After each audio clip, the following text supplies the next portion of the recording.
Good morning students, welcome back to my channel. तो आज हम आगे करने वाले हैं मल्टीप्लेक्सर एंड डीमल्टीप्लेक्सर।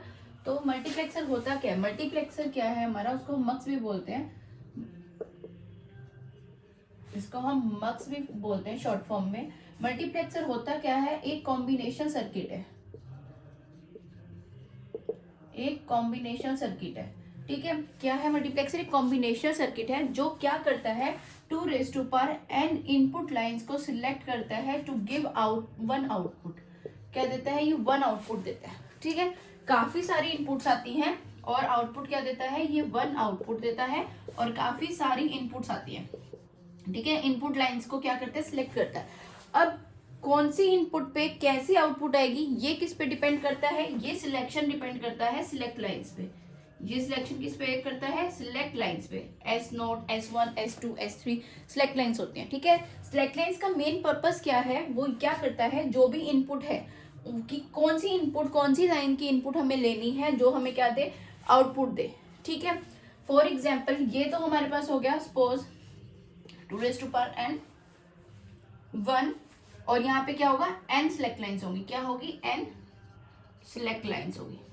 ठीक है, अब n सिलेक्ट लाइंस कैसे पता चला हमें? जितनी भी इनपुट्स हैं उसकी जो भी पावर होगी उतनी की उतनी क्या होगी हमारे पास? सिलेक्ट लाइंस होंगी। ठीक है, ये क्या होता है हमारा मल्टीप्लेक्सर। कितने टाइप होते हैं मल्टीप्लेक्सर के? बहुत सारे टाइप होते हैं। आप 4:1 कर सकते हो, 8:1 कर सकते हो, 40:1, 16:1, 32:1, को कितने भी मल्टीप्लेक्सर हो सकते हैं, कितने भी टाइप के। ठीक है, तो अब हम सबसे पहले 4:1 मल्टीप्लेक्सर के बारे में पढ़ते हैं। 4:1 मल्टीप्लेक्सर होता क्या है? 4:1 मल्टीप्लेक्सर, 4:1 दैट मीन्स क्या है? 4:1 मतलब कि इनपुट कितनी आएंगी? 4, 1, 2, 3 एंड 4। 4 इनपुट आई, रेशो क्या है? 1 है, दैट मीन्स क्या आएगी? 1 आउटपुट आएगी। ठीक है, बट अब क्या होगा? हमें क्या चाहिएगा? सिलेक्ट लाइंस चाहिएगा। अब हमें क्या पता कितनी सिलेक्ट लाइंस चाहिए? 4 है, 4 का क्या होता है? 2:2, 2:2 क्या होता है? 4, दैट मीन्स ये क्या है? 2, दैट मीन्स हमें कितनी सिलेक्ट लाइंस चाहिए? 2, S0 एंड S1। इस पे डिपेंड करके हमारे पास क्या है, जो आउटपुट हमारे पास आएगी, कि कौन सी इनपुट लाइन सिलेक्ट करेंगे कि आउटपुट आए। तो इसका ट्रुथ टेबल कैसे बनेगा?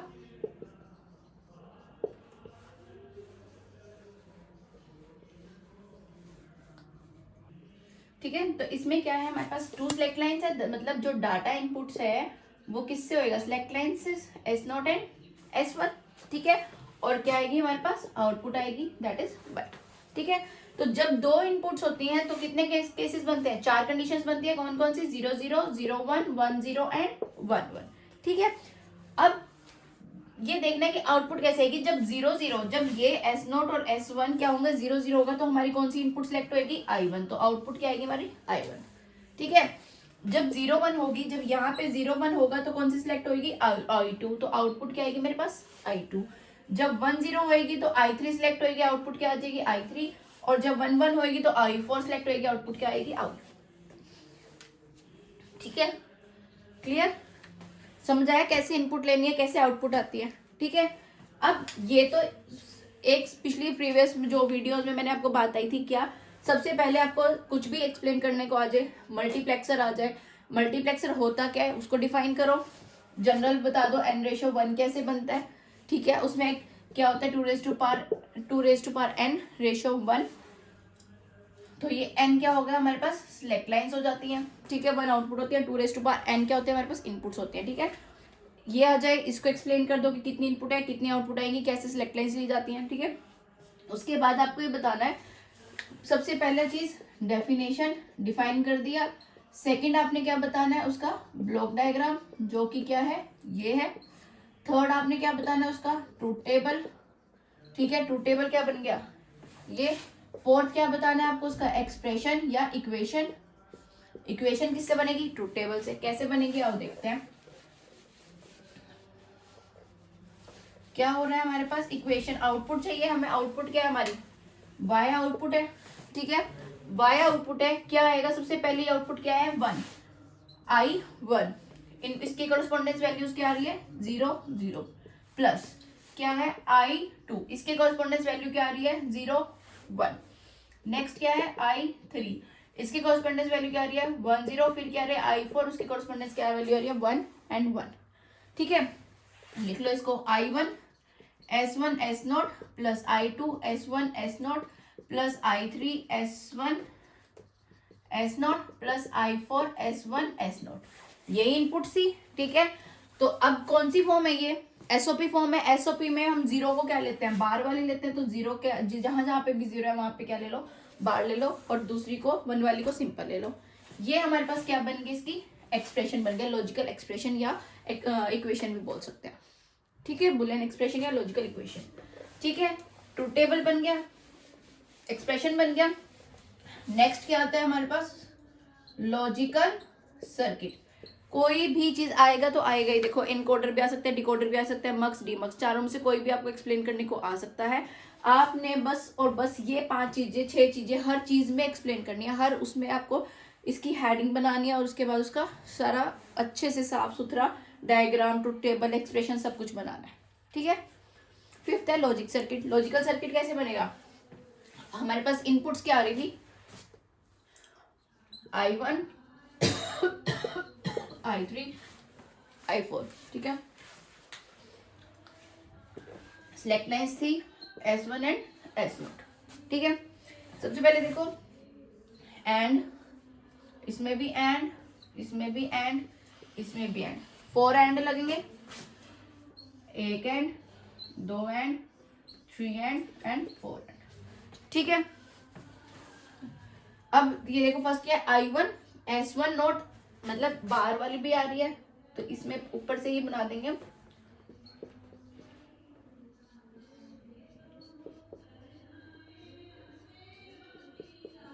ठीक है, देखो I1 S1 का बार, S1 का बार ये है, S0 का बार ये है, और I1 यहां से जा रही है, ये हमारी फर्स्ट वाली बन गई। ठीक है, क्या बन गई I1 S1 बार S0 बार। सेकंड में क्या जा रही है I2 I3 एंड I4। ठीक है, I2 S1 बार, तो S1 का बार यहां से आएगा, और S0 कहां से आ जाएगा, यहां से। ये क्या बन गया I2 S1 bar and S0। उसके बाद क्या बन गया I3, ये गया I3 S1 सिंपल गया, और S0 का बार यहां से गया। ठीक है, क्या बना दिया I3 S1 सिंपल गया, S0 का बार। फिर I4 यहां से गया S1 और S0, ये क्या हो गया I4 S1 एंड S0। ठीक है, और इन सारों का क्या हो रहा है, क्या है ये, और तो इन सारों के आगे क्या लग जाएगा, और सारी इनपुट्स यहाँ पे जाएगी, और एक सिंगल आउटपुट आ जाएगी, जो क्या होगी हमारी Y। ये इसका क्या बनेगा, लॉजिक सर्किट। ठीक है, समझ आया, बिल्कुल सिंपल है। आप इसको ऐसे भी बना सकते हो, और आप इसको अलग अलग S0 S1 वो करके भी बना सकते हो, वो बहुत ज्यादा कॉम्प्लिकेटेड हो जाएगा, इसलिए आप ऐसे बनाया करो हमेशा। ठीक है, क्लियर है multiplexer.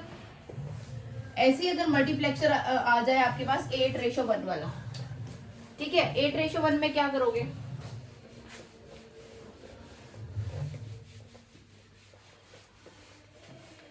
Eight ratio one multiplexer में क्या होता है,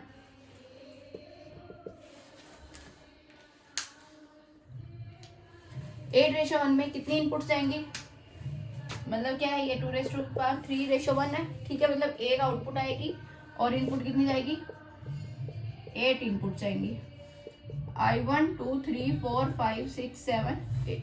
ठीक है, सिलेक्ट लाइन कितनी होगी 3, S0 S1 and S2, 3 select line जाएगी। ठीक है, ये क्या बन गया मेरा 8:1। डिफाइन कर देंगे क्या आएगा, 8:1 है तो 2⁻³ हमारा मल्टीप्लेक्सर बनेगा। ठीक है, कितनी 2⁻³ 3 सिलेक्ट लाइन देगी, जो क्या है 2⁻³ इनपुट्स को सिलेक्ट करने के लिए काम आएगी, जो हमारे पास क्या देगा 1 आउटपुट देगा। ठीक है, ये भी कॉम्बिनेशनल सर्किट है। और उसके बाद ब्लॉक डायग्राम बना दो इसका, फिर ट्रूथ टेबल बनाना है। ट्रूथ टेबल कैसे बनेगा, ये सारा क्या है हमारे पास डाटा इनपुट्स। ठीक है, और यहाँ पे क्या आएगा मेरे पास आउटपुट। ठीक है, 3 इनपुट है तो कितनी कंडीशन बनेगी, 4 to 1 के अकॉर्डिंग लिख लो। क्या आएगा 0 0 0 0 0 1 0 1 0 0 1 1 1 0 0 1 101, 110 एंड 111।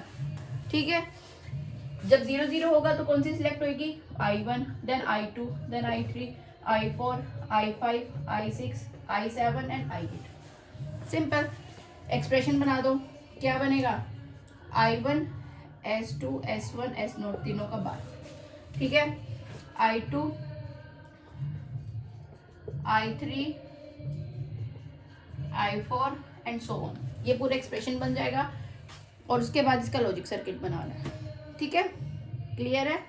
बहुत सिंपल बनता है, बिल्कुल सेम वैसे ही बनेगा। आपने तीन सिलेक्टेंस ले लेनी है, इनपुट्स ले लेनी है अलग अलग, एंड लगेगा सबके बीच में और फिर लास्ट में एक और लग जाएगा और आपका एक्सप्रेशन तैयार, लॉजिक सर्किट भी तैयार। ठीक है, क्लियर है? वैसे इसका बेसिक यही आता है, n रेशो 2 n रेशो 1 या n रेशो 1 मल्टीप्लेक्सर को डिफाइन करो। n रेशो 1 क्या है? n जा रही है, n को हम क्या मान लेते हैं? 2m, दैट मीन्स m क्या है हमारे पास? सिलेक्ट लाइन्स है। कंफ्यूज मत हो जाना, बिल्कुल सिंपल है। n रेशो 1 मल्टीप्लेक्सर दे रखा है तो दैट मीन्स n इनपुट है हमारे पास, ये सारी क्या है? n इनपुट्स है, एक आउटपुट आ रही है। ठीक है, और n को हम क्या मान लेते हैं? 2m, तो m क्या होता है हमारे पास? सिलेक्ट लाइन्स आ रही है। ऐसे भी आप एक्सप्लेन कर सकते हो इसको। ठीक है, बिल्कुल सिंपल है। यहाँ फिर सिलेक्ट लाइन्स बना दोगे, यहाँ तो अप टू एन तक बना दोगे, एरो वो डॉट डॉट करके यहाँ पे भी, तो S0 S1 S2 up to SM तक। ठीक है, उसका ही ट्रूथ टेबल ऐसे डॉट डॉट डॉट करके यहाँ पे SM बना दोगे। ठीक है, यहाँ पे डॉट डॉट डॉट करके यहाँ पे IN बना दोगे क्योंकि n इनपुट्स हैं। बस सिंपल यही करना है आपको, सिंपल एक्सप्लेन करना है और ऐसे ही लॉजिक सर्किट बना देना। 8 रेशो 1 का लॉजिक सर्किट बना देना और उसके आगे डॉट डॉट करके n कर देना। समझ आया? मल्टीप्लेक्सर समझ आया? नेक्स्ट टॉपिक आता है हमारे पास डी मल्टीप्लेक्सर, या इसको हम क्या बोलते हैं? डी मक्स। ये मल्टीप्लेक्सर से बिल्कुल अपोजिट है। ठीक है, डी मल्टीप्लेक्सर क्या काम करता है? अपोजिट है, मतलब क्या है? मल्टीप्लेक्सर क्या कर रहा था? 4 इनपुट ले रहा था, एक आउटपुट दे रहा था, तो ये बिल्कुल अपोजिट है। क्या करेगा? ये एक इनपुट लेगा और क्या देगा मेरे पास?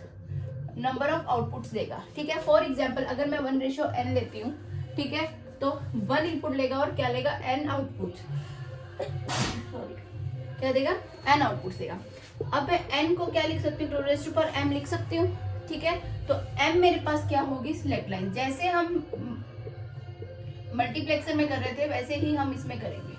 ठीक है, फॉर एग्जाम्पल अगर मैं वहां हमने 4 रेशो 1 किया था, लेकिन यहाँ पे मैं 1 रेशो 4 करती हूँ। ठीक है, दैट मीन्स क्या है? 1 इनपुट लूंगी और क्या दूंगी? 4 आउटपुट दूंगी। ठीक है, D0, D1, D2 and D3। 1 input आ रही है मेरे पास। ठीक है, तो सिलेक्ट लाइन्स कितनी होगी? 2 क्या होता है? 4 होता है, दैट मीन्स 2 सिलेक्ट लाइन्स होगी, S0 एंड S1। तो ये क्या हो गया मेरा? 1 रेशो 4 डी मल्टीप्लेक्सर। ठीक है, तो बेसिकली इसको डिफाइन कैसे करोगे? Demultiplexer opposite to multiplexer. ठीक है, works as opposite to multiplexer. और इसको हम डिफाइन कैसे करेंगे? It takes 1 input and divided या सेपरेटेड इनटू वेरियस आउटपुट्स। अगर n है तो n आउटपुट्स आ जाएगा, 4 है तो 4 आउटपुट्स आ जाएगा, 8 है तो 8, 1 रेशो 8 है तो 8 आउटपुट्स आ जाएगा, 1 रेशो 32 है तो 32 आउटपुट्स आ जाएगा। एंड टेक कितने सिलेक्ट लाइन्स?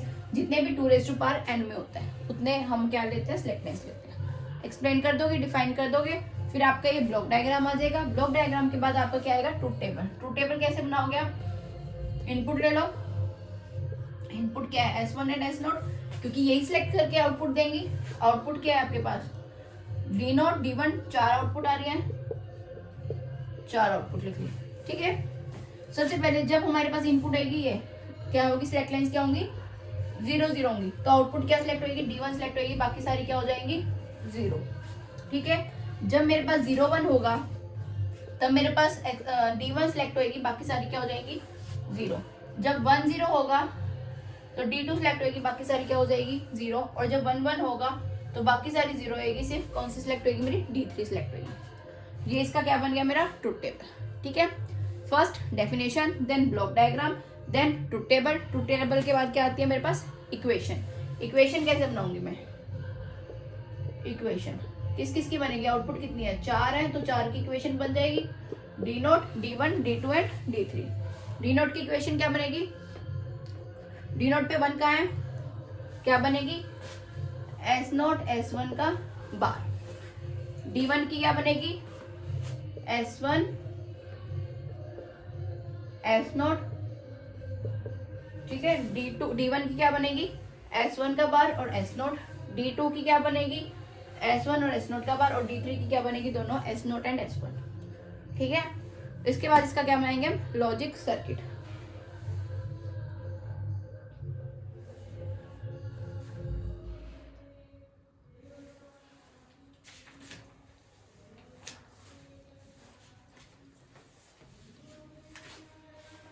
ठीक है, इसके बाद इसका बनाते हैं लॉजिक सर्किट।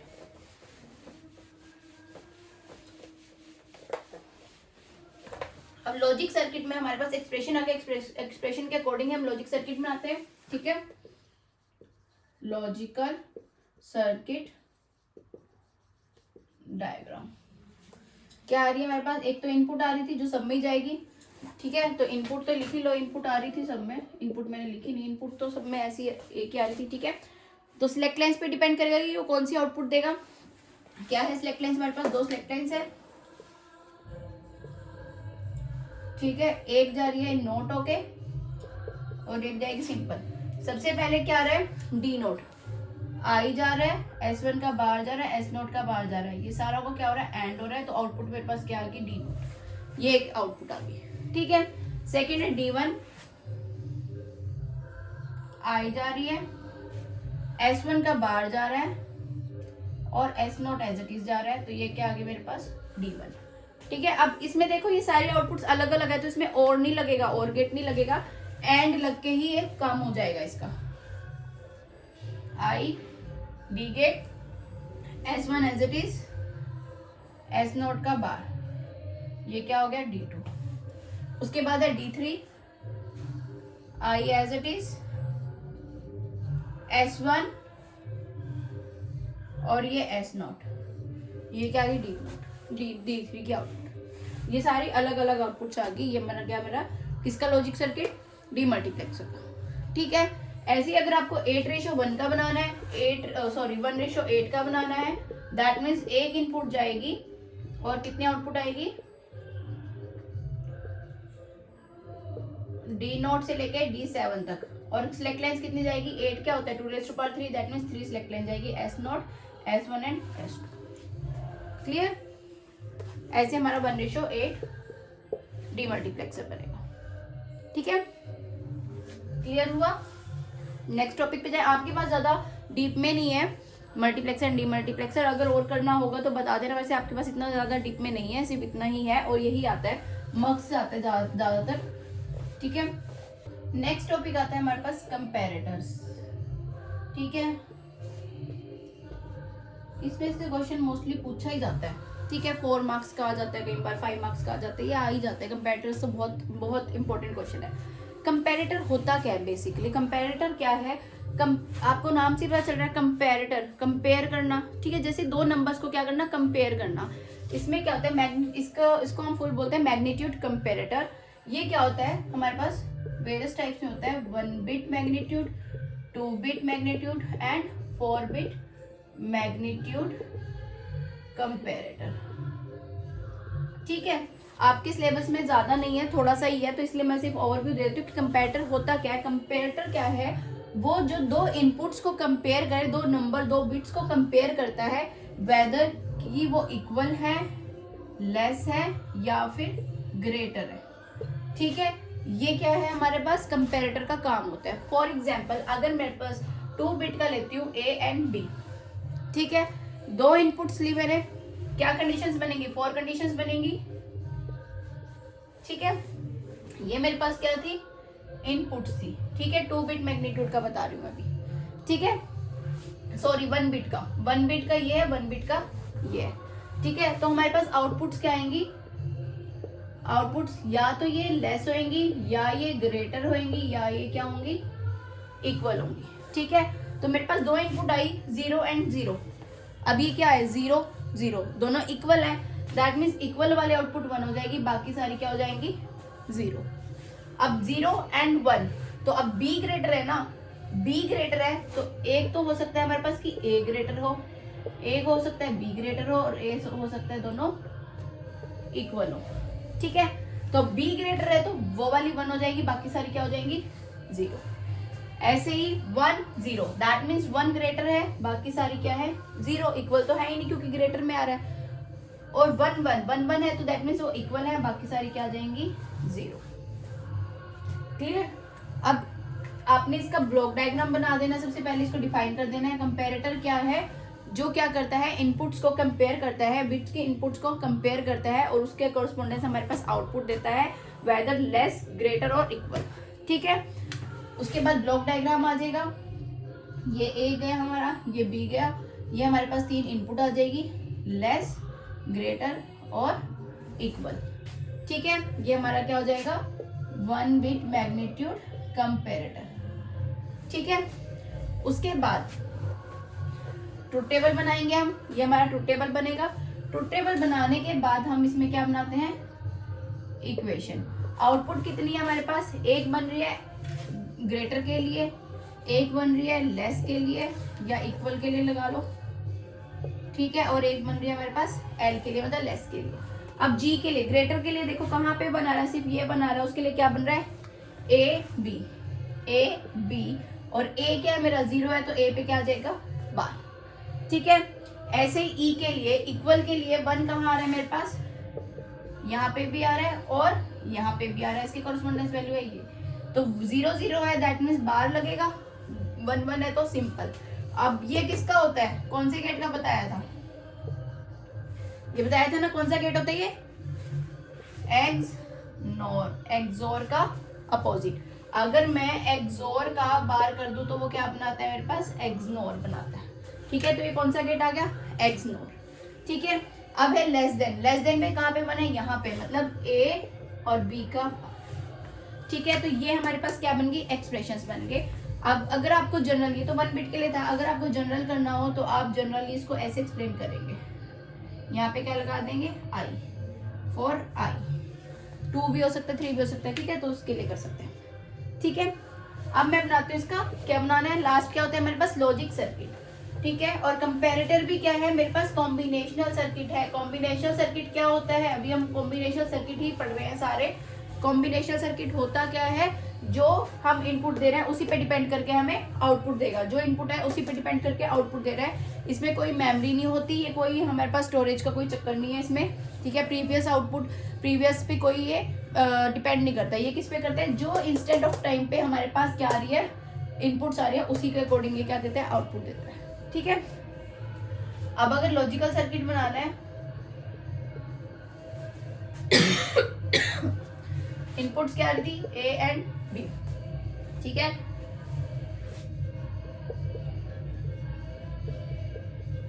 ए बार बी को मैंने एंड किया, इसने क्या आउटपुट दी मेरे को जी ग्रेटर वाली क्या दी ग्रेटर की, मतलब क्या है मेरे पास बी ग्रेटर है।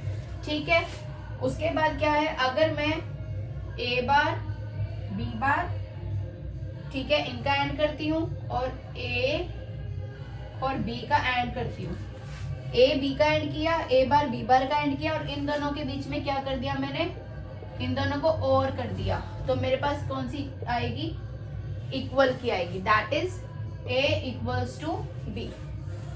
ठीक है, और इसको आप ऐसे भी बना सकते हैं कि ए बी एक्स नोर, ये क्या है एक्सनोर, तो ये किसका बन जाएगा मेरा इक्वल का। ठीक है, आप ऐसे भी बना सकते हैं और ऐसे भी बना सकते हैं। उसके बाद है एल, मतलब क्या है ए एज इट इज आ रहा है और बी नोट आ रहा है और उसका क्या हो रहा है एंड हो रहा है, तो ये क्या है हमारे पास लेस देन वाला, that means A is less than B. ठीक है, A is greater than B, मतलब क्या है बी हमारे पास लेस है, इसमें क्या है बी ग्रेटर है। आप ऐसे इसको लॉजिक सर्किट डायग्राम बनाएंगे इसका। ठीक है, क्लियर है, समझ आया। ठीक है, तो आज के लिए सिर्फ इतना ही। हमने इसमें 3 टॉपिक्स किए, मल्टीप्लेक्सर, डीमल्टीप्लेक्सर और कंपैरेटर्स, और इनमें से कंपैरेटर्स आते ही आते हैं और मल्टीप्लेक्सर भी इंपॉर्टेंट है। ठीक है, तो अब नेक्स्ट वीडियो में हम लास्ट के 3 टॉपिक्स और इस यूनिट के रह गए हैं वो कंप्लीट कर लेंगे, उसके बाद आपका ये यूनिट बिल्कुल कंप्लीट हो जाएगा। ठीक है, till then bye bye, take care.